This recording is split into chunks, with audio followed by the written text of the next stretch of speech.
few interesting discoveries with my drone. Ever since that trip, I couldn't help but wonder what might be in those caves and what else is out there.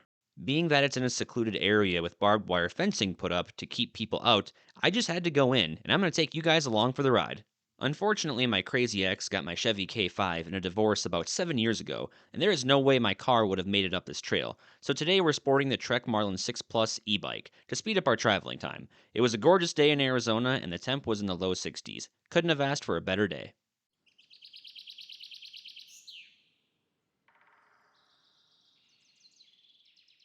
That was a little bit of a climb. Probably gone about 3/4 of a mile so far. You can't even see where I was parked, but I'm kind of parked behind that little mound right there. This is probably the hardest section of this road. And I think we got maybe a half a mile yet until I get to the lookout point where I'm gonna send my drone down in the canyon. Keep it pushing. If you're new to the channel, one thing I enjoy doing is sending my drone into parts of the desert that would normally take days or even weeks to explore, such as canyons, caves, cliffs, and other hard to reach places.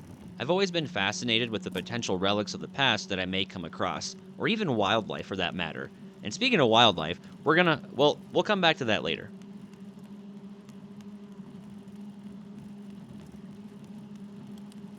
My bike does have a good motor and some pretty beefy tires, but certain parts of this trail was not easy to ride through, especially with a backpack full of water bottles, cameras, batteries, and other accessories. But hey, we still did it.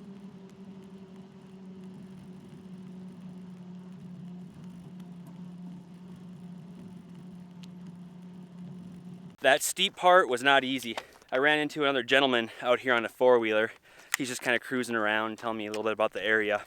But the lookout point that I'm looking for is just right up there. We made it.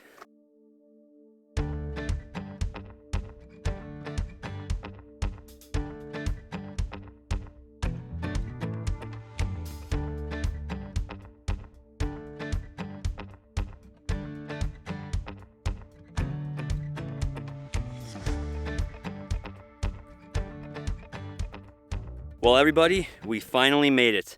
And I am so glad that I did not throw in the towel because this is what I would be missing out on. I've already seen probably 3 or 4 caves.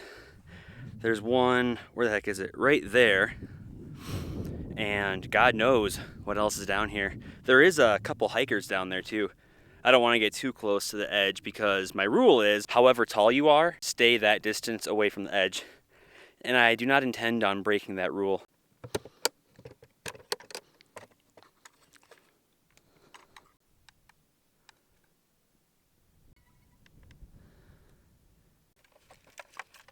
We are cooking.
This is a part of Arizona that I always find myself coming back to. It's a sight for sore eyes and has a lot of history when it comes to mining and settlement from the Native Americans.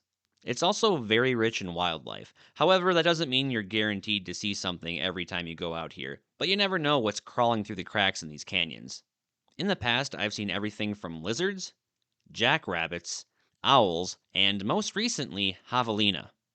Thankfully, I haven't had to check off mountain lions and rattlesnakes from my bucket list, and I'm not looking forward to it either. Now, this is just the first stop on our trip today, but after not seeing too much activity in the area, other than the dirt biker and some horseback riders, I decided to pack up shop and head to the next location.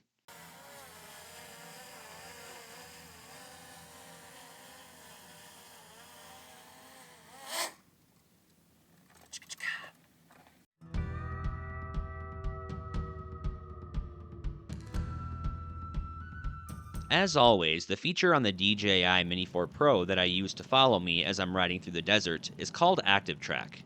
It does a pretty good job staying locked onto me at the speed I'm going while simultaneously avoiding any obstacles. I've utilized this feature when it comes to biking, driving, longboarding, walking, and when running away from a crazy ex or bill collector.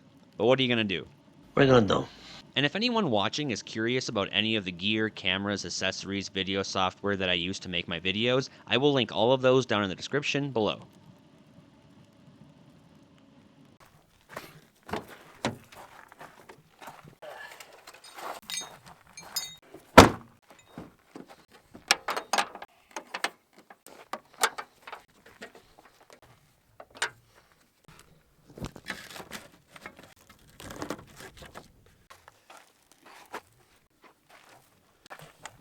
Yep, she ain't going anywhere.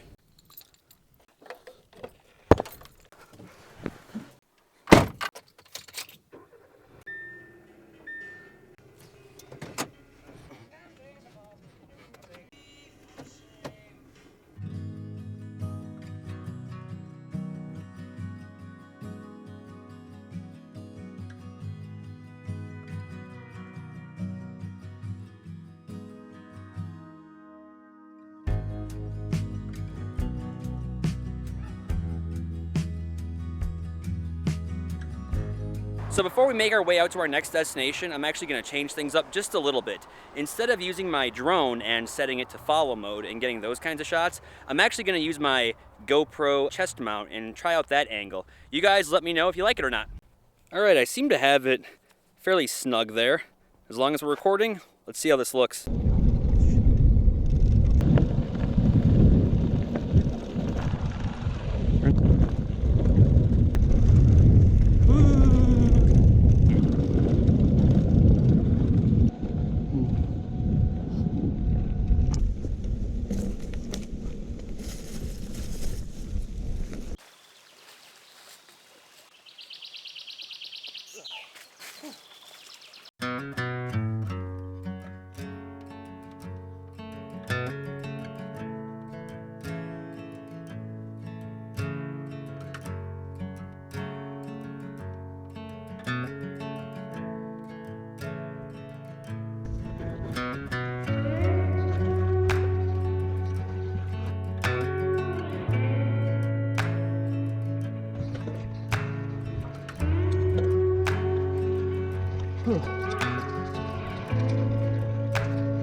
I wanted to take a quick break. Hey, it looks like somebody else is out here too.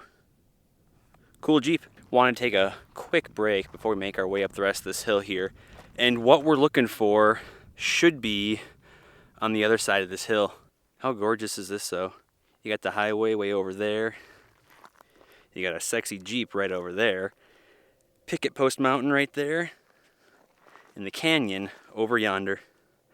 This is absolutely gorgeous scenery out here. After enjoying a nice little break, taking a few swigs of water, checking tire pressure, and of course taking in the gorgeous scenery, I continued on to the caves, and within a few short minutes, I had finally arrived.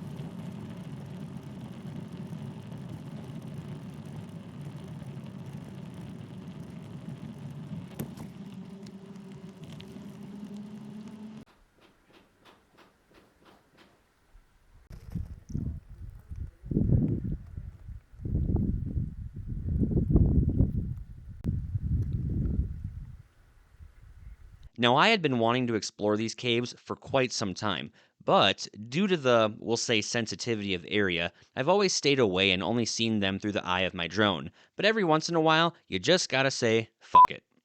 Okay. I wandered through the caves for a minute to see how far back they went and to see if there were any additional passages. And before anyone starts getting any crazy ideas about these markings, no, they are not pictographs or witchcraft symbols or anything like that. Just the work of vandals. Those jerks. And one thing I was not expecting on a Tuesday afternoon was to run into fellow adventure seekers in the caves. Ran into Dwayne and Sherry here. They're digging for some Apache tears. All the way from Canada. There you go. Oh, sure. Yeah, this is a nice chisel. So when you miss, you don't hit your hand as much. So there'll be quite a few in this area if we just take it easy and don't crack them all getting them out. Light taps, slow and Yeah. steady. Yeah, this holder rock is pretty fragile, as you can see, so it works it's nice just to chip it out of there. So if you go gentle,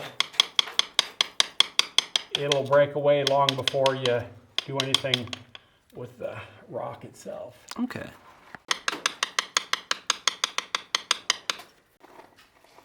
Looks like it's gonna, oh, go. wow.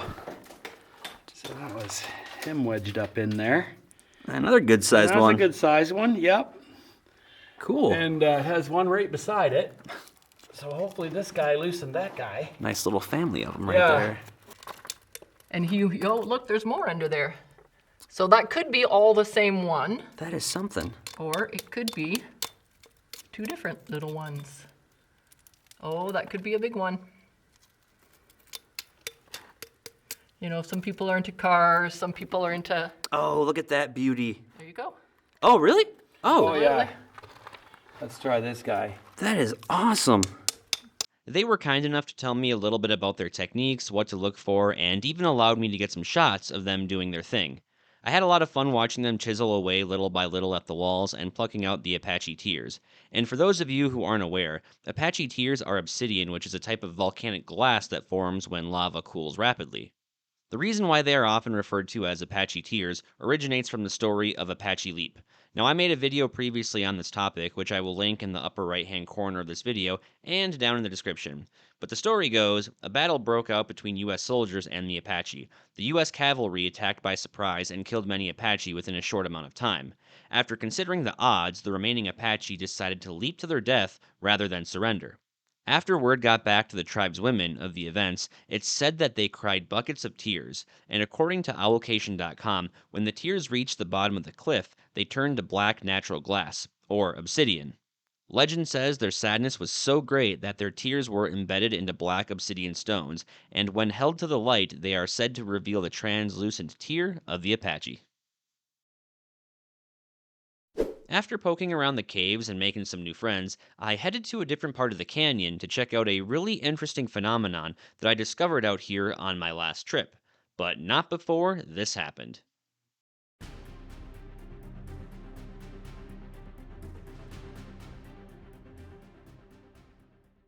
Basically, what went wrong was my right pedal got snagged on a rock, and because of the ground I was on was at an angle, I couldn't get my footing, and gravity took care of the rest.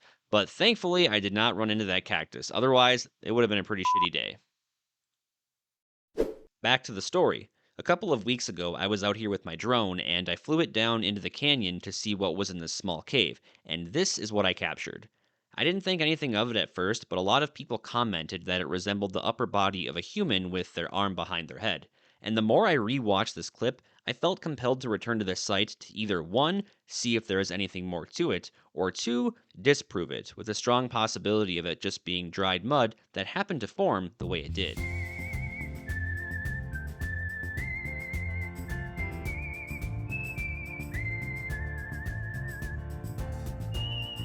After analyzing this photo, it definitely does look like it could be a figure of some sort that has their arms bent and slightly raised with their hands covering their ears. At least, that's what I see. I could also see a small mouth here, a nose, and where the eyes would be. But as much as I would like for this to be something and tell you we just unearthed a fossil of some sort, I believe it to be nothing more than a bunch of mud that dried in a very careful way that resembles the upper body of the human figure. Nonetheless, I still had to check it out. After all, Arizona was underneath a shallow sea of water 300 million years ago. You never know what could turn up.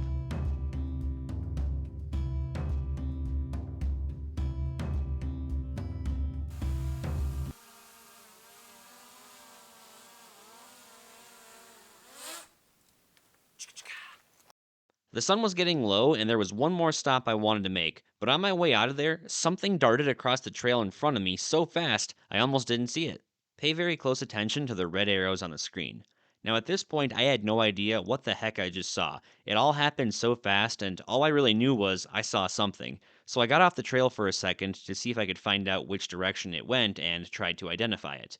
My first thought was maybe it was a coyote or a mountain lion, and it wasn't until I reviewed this footage later when I realized it was just a couple of deer. I didn't even know I was riding in the direction they were running off to because the brush was blocking my view of them. Thankfully, I had my drone just high enough to see them running away on the top part of the screen. If you look closely here on the mountain, you will see two small caves. Now, I've drove by this mountain countless times wondering what might be in them, and with the little bit of daylight that I had left, I didn't waste my time and got my drone up there as quick as I could.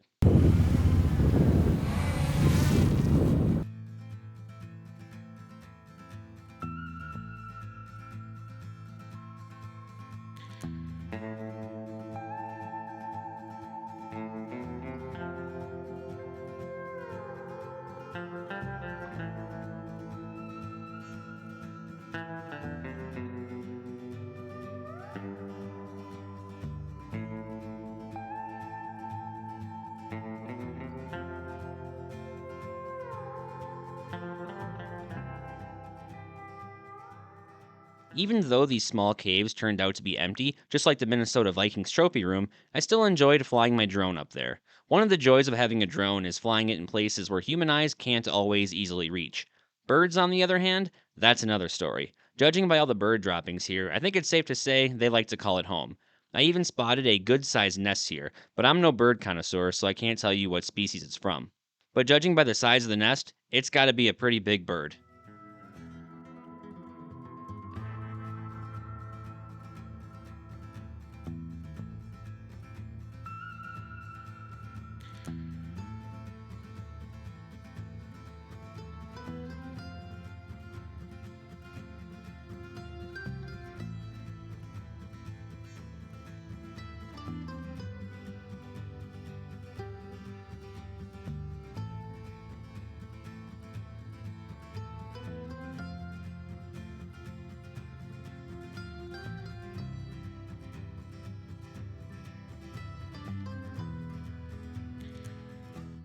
If this mountain could talk, I'm sure it could tell us some pretty crazy stories. Unfortunately, mountains can't talk, but if this one could, I'm sure it would love to tell you guys. Thank you for tuning into this week's video, and make sure you click the video on the screen to keep the adventures going.